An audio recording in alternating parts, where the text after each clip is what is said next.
Sveiki visi mano brangus klientai ir žiūrovai.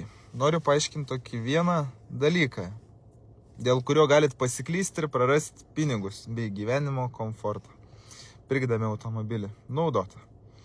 Klientas manęs klausė, kodėl tam tikri modeliai yra naujesnių metų už tokią pat kainą kaip senesnių metų, tik su skirtingais varikliais.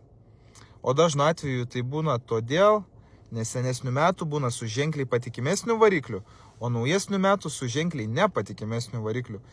Ir žmonės žino tą informaciją, nenori pirkti naujesnių metų, plus perpardavinėtojai nuperka dažniausiai tokius automobilius su variklio defektais, ko pasekoje juos suremontavę duoda geresniam kainom, kad greičiau parsiduotų ir šiaip ta mašina nebeturi tokios vertės. Labai paprasta. Tiesiog kai kurie modeliai turi vienus variklius patikimus, kitus ne. O patikimi varikliai visada išlaikys savo vertę, nes jie jums nekels problemų, nereikalaus labai brangių ir sudėtingų remontų. Tiek žinių, gerų jums pirkinių.